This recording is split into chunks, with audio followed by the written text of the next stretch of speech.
Ассалаумалейкум, армысыздар, ардақты ағайын.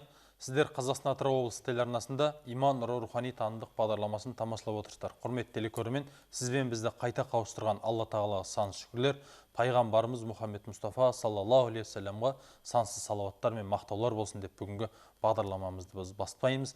Бүгінгі бағдарламаның тақырыбы ғаламның рахым нұры, яғни екі дүние сардары болған, ақыреттегі барша мұсылманның шапағатшысы болған пайғамбарымыз Мұхаммед Мұстафа саллаллаху алейхи вассалам туралы бағдарламаны бастамақшымыз. Осы бағдарламада сізбен бізге салихалы сұхбат жүргізіп, біздің сұрақтарымызға тұшымды жауап беретін қонағымызбен таныс болып отырыңыздар. Бүгінгі біздің қонағымыз Қазақстан мұсылмандар діни басқармасының Атырау облысы бойынша өкілі, орталық Иманғали мешітінің бас имамы Батыржан Ғазы Берденұлы. Құрметті Батыржан имам, студиямызға қош келдіңіз. Қош көрдік. Ал енді тақырыбымыз белгілі, өзіңізге жаңа айтып өттік, ғаламның рахым нұры деп алып отырмыз. Екі дүние сардары болған әлемдегі барша мұсылманның ақыреттегі шапағатшысы пайғамбарымыз туралы болмақ, яғни пайғамбарымыздың сипаты туралы болмақ, пайғамбарымыздың үмметіне деген махаббаты туралы болмақ, жалпы пайғамбарымыздың өміріне арнамақшымыз. Осы бағдарламаны олай болса алғаш сұрақты қоюға рұқсат етіңіз. Пайғамбар дегеніміз кім? Бисмиллахир-рахманир-рахим. Алдымен барша көрерменді мынау қасиетті Рамазан айында ұстап отырған оразаларымен қабыл болсын деп жасап жатқан қайыр садақаларын, сұраған дұға тілектерін бір жаратқан Алла тағаланың өзі қабыл алып, келесі жылғы Рамазанға амандықпен қауыштырғай.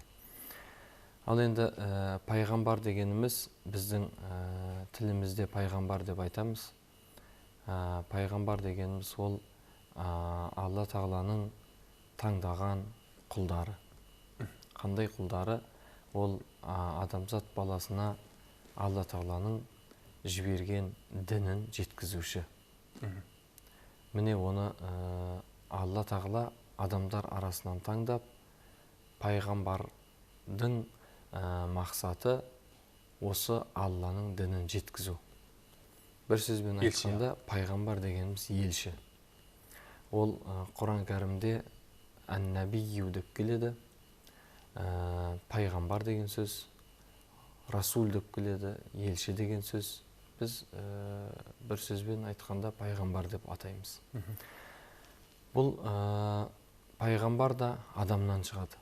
Яғни пайғамбар да біз секілді адам. Бірақ оны Алла таңдайды. Әрбір қауымға Алла тағала пайғамбар жібереді. Неге? Өйткені әрбір сол қауым өзінің жаратушы Раббысы бар екенін білсін. Тек қана жаратушы бір Аллаға ғана құлшылық етсін деген мақсатта ескертуші ретінде Алла тағала әрбір қауымға пайғамбар жіберіп отырған. Міне біздің соңғы пайғамбарымыз ол Мұхаммед Мұстафа саллаллаху алейхи вассалам пайғамбарымызды Алла тағала біздерге соңғы үмметке соңғы пайғамбарымызды жіберіп отыр. Ал енді пайғамбардың міндеті, жаңа жоғарыда айтып өткеніміздей, адамдарға ақиқатты айту, осы дүниенің жалғандығын айту, ертең ақыретте мәңгі жұрт болатындығын айту, ол жерде есеп болатындығын жеткізу, бір Аллаға ғана құлшылық етуге шақыру. Жақсы. Енді бұл пайғамбар дегеннің кім екендігін, оның сөздік мағынасы, терминдік мағынасын, оның қызметі туралы, оның міндеті туралы айтып отырсыз. Жаңа өзіңіз айттыңыз, пайғамбарымыз, біздің пайғамбарымыз, соңғы пайғамбар және де пайғамбарлардың мөрі деп айтып отырмыз. Біздің пайғамбарымыз Мұхаммед Мұстафа саллаллаху алейхи вассалам, сіздің айтуыңызда қарағанда біздің түсінігімізше жер бетіндегі адамзатқа жіберілген соңғы пайғамбар. Енді бұл пайғамбардан алдыңғы пайғамбарлар туралы қысқаша мәлімет берсеңіз, және қанша пайғамбарлар келген?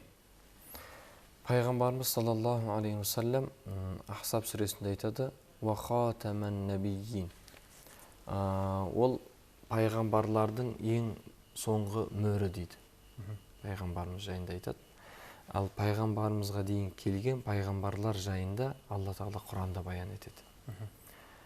25-29-ға жуық есім аталады Құранда. Ал негізінде 300-ден асады деген деректер бар.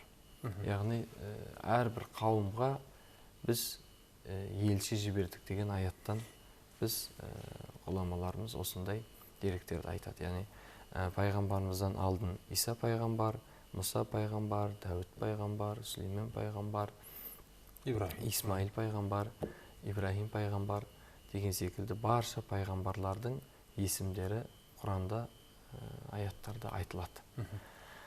Ал енді біздің міндетіміз, біз соңғы пайғамбардың үмбеті, біздер барлық пайғамбарларға иман келтіру шарт. Біз барлық пайғамбарларға иман келтіреміз.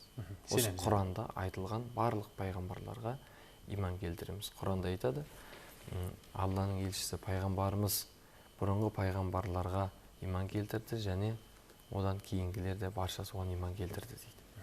Сосын біз «Лә нуфарриқу байна ахадин мир русули» деп келеді. Құранда біз ешбір пайғамбардың арасын, ара-жігін ажыратпаймыз. Бөліп жармаймыз. Барлығына иман келтіреміз түгелдей. Бұл біздің иман шарттарының бірі болып саналады. Сондықтан Құранда есім аталған пайғамбарлар 25-тен 29-ға дейін келеді. Жалпы қауымдарға жіберген елшілер 300-ден асады. Жақсы. Енді пайғамбар деген кім екендігін, оның міндеті, оның ерекшелігі туралы, одан алдыңғы, біздің пайғамбарымыздан алдыңғы пайғамбарлар туралы мәліметті алып отырмыз. Жалпы енді өз пайғамбарымыз, ақыреттік пайғамбар, екінің сардары туралы айтайық. Пайғамбарымыз Мұхаммед Мұстафа саллаллаху алейхи вассаламның мінез құлқы, сипаты туралы айтып өтсеңіз.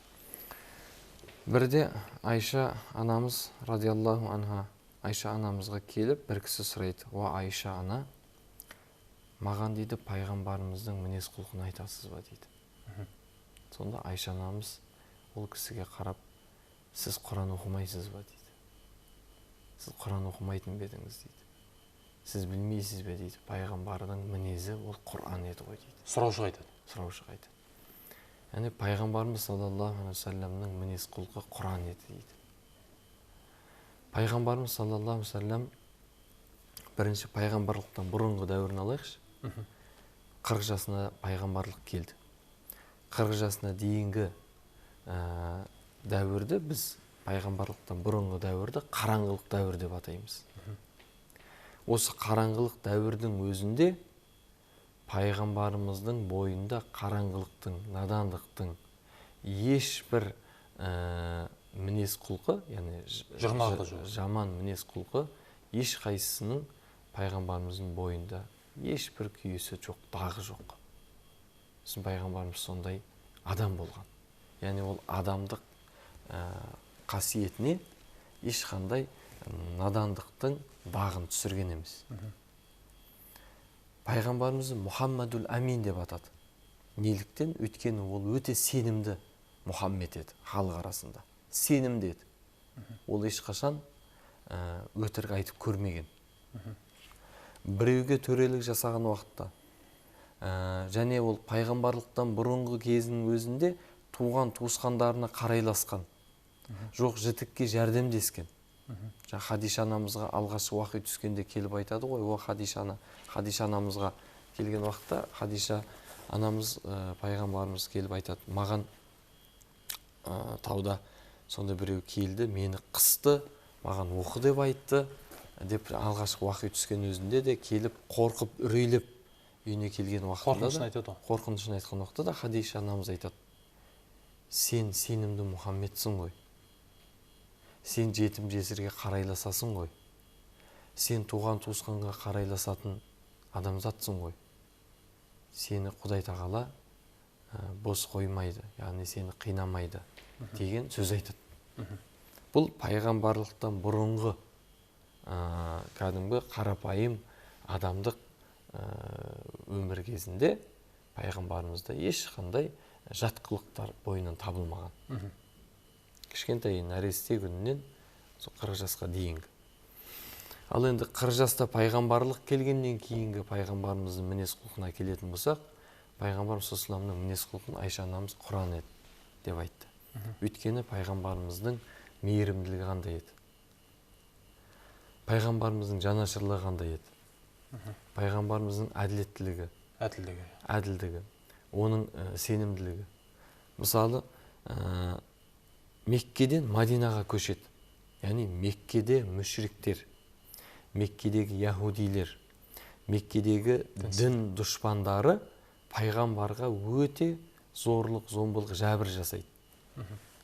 Бірақ сондай бола тұра өздерінің аманат дүниелерін пайғамбарға кеп табыстайтын болған.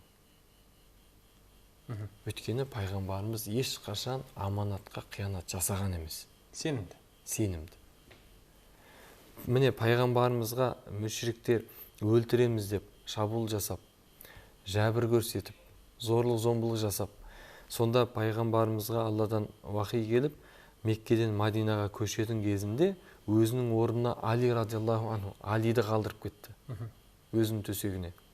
Сол кезде Алиге мына заттар, мына мүшрик, мына яхуди, мына пәленшенің заттары, осыларды өз иелеріне табыстап кел деп, солардың өздерінің қас дұшпаны болған кісілердің аманатын табыстап кетті.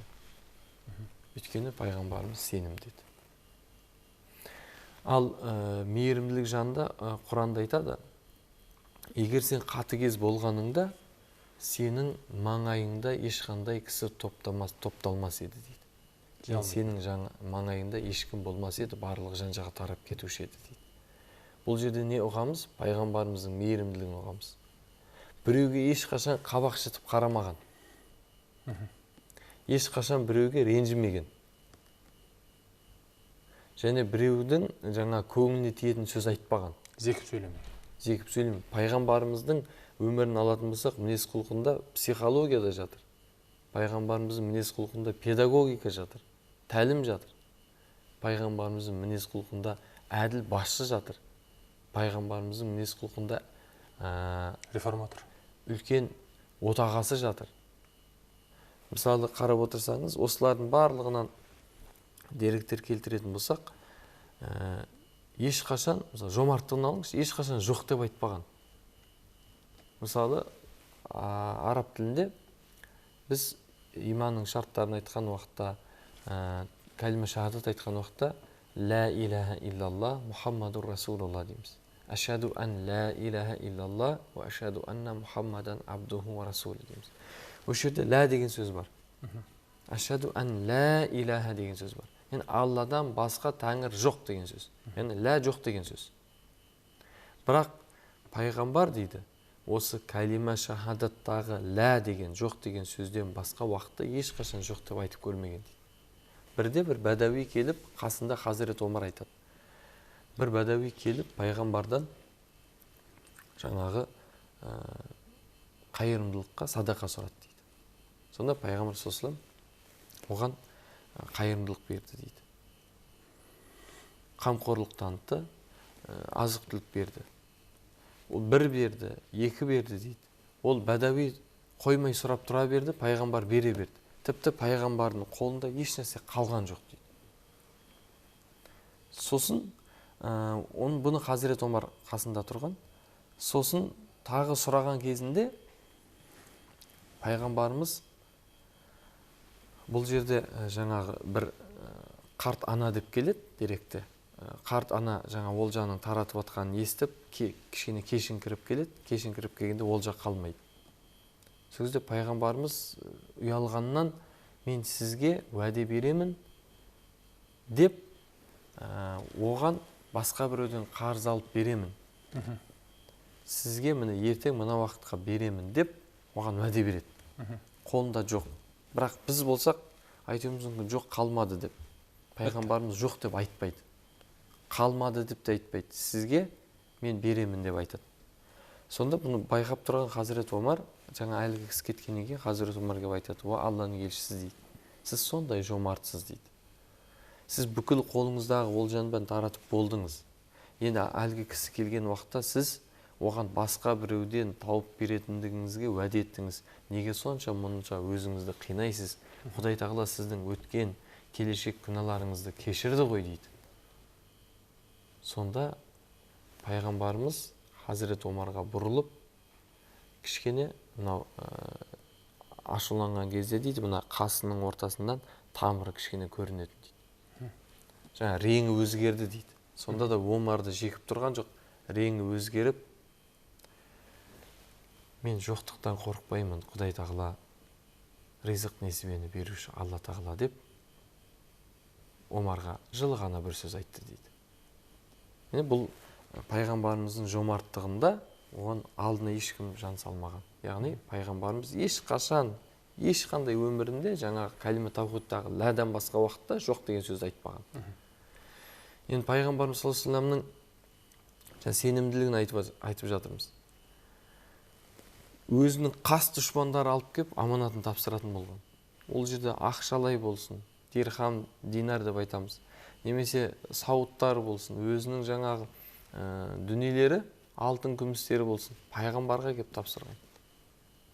Өйткені пайғамбар оған ешқандай қиянат жасамаған, оны өзінің иесіне табыс етіп отыратын болған. Жақсы. Ал пайғамбарымыз саллаллаху алейхи вассаламның балаларға деген мейірімділігі, пайғамбарымыз саллаллаху алейхи вассаламның көршіге деген мейірімділігі, жаратылыстарға деген мейірімділігі, хайуанаттарға деген мейірімділігі. Бұл пайғамбарымыз саллаллаху алейхи вассаламды Алла тағала Құр'анда бір сөзбен айтады. Бисмиллахир-рахманир-рахим. Ва иннака ла'ала хулуқин азим. Уа пайғамбар, сен өте ұлық мінез құлыққа иесің дейді.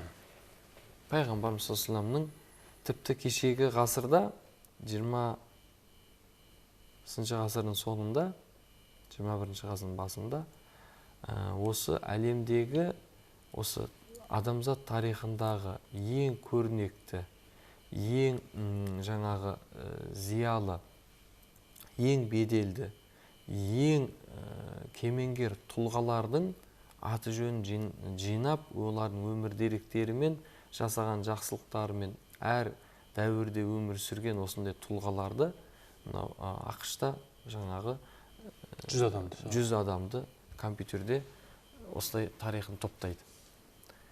Сонда бұны жаңағы әр қайсының сол тұлғалардың өмірдегі жақсы жақтарын жинап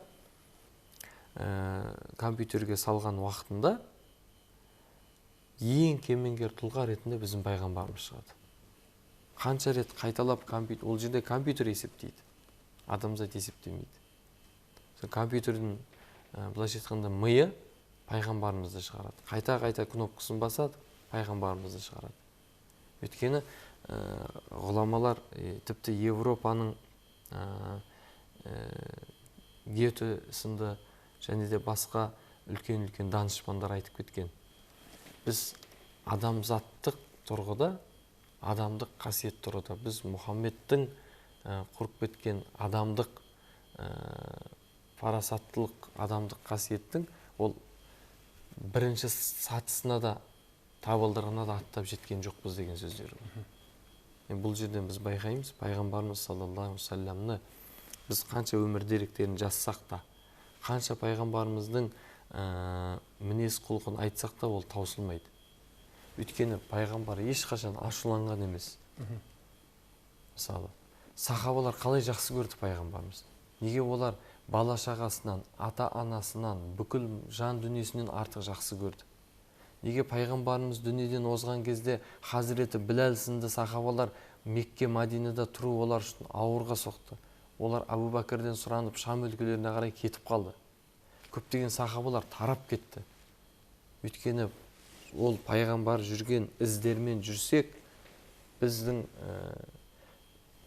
өмір сүруімізге қиын болады деді. Есімізге түсе береді, орала береді. Өйткені қай көшеге кірсем де дейді, Біләл айтады, қай көшемен жүрсем де пайғамбардың ізі көз алдымда тұрады. Мен мына Мәдинада тұра алмаймын дейді. Сөйтіп Хазіреті Абу Бәкірден рұқсат сұрап Шам өлкесіне кетіп қалады. Өйткені пайғамбарға деген махаббат. Өйткені пайғамбарымыз ешкімді қатыгездікпен дінге шақырмаған ғой. Біз осыдан қарауымызға болады. Пайғамбар ешқашан дінді зорлап, міндеттеп дін жайған емес. Пайғамбарымыздың насихаттауында, жүріс-тұрысында, оның сөйлегенінде, оның іс-әрекетімен адамдардың өзі топ-топ болып дінге келе берген. Мысалы, қанша күнде дейді Меккеде Кағбаға жолға шығар уақытында пайғамбарымыздың жолына бір көршісі болады екен. Яһуди көршісі пайғамбарымыздың жолына күнде түйенің ішек шабағын, тікенектерді, басқа нәрселерді жолына кедергі қойып қояды екен. Тіпті Кағбада сәжде жатқан уақытында түйенің ішек шабақтарын басына құйып жүрген кездерді болған. Бірақ пайғамбар соларға ләм мим деп айтпаған, қатыгездік танытпаған. Сол кезде бір күні жаңағы яһуди ана ауырып қалады. Ауырып қалған уақытта бір-екі күн байқайды, пайғамбарымыздың жолында жаңағы нәрселер жоқ, әлгі әйел кісі жоқ. Сосын пайғамбарымыз ол кісіні сұрастырса, ол науқастанып қалады. Сонда барып, соның үйіне барып, пайғамбарымыз жаңағының жағдайын сұрайды, халын сұрайды.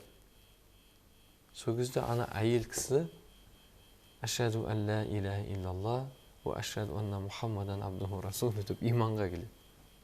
Айтады: "Уа Мұхаммед" дейді, "Мен сенің жолыңа қанша қиянат жасадым, мен сенің жолыңа қанша кедергі жасадым, соған қарамастан келіп менің ахуалым сұрап тұрсың ба" дейді.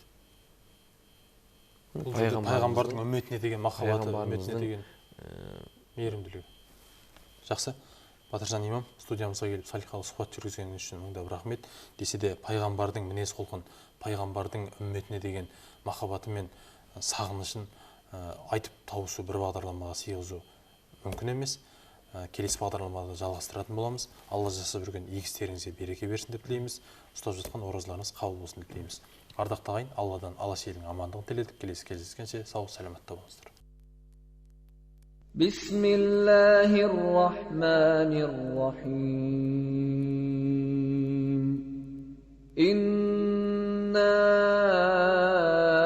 أعطيناك الكوثر فصل لربك وانحر إن شانئك هو الأبتر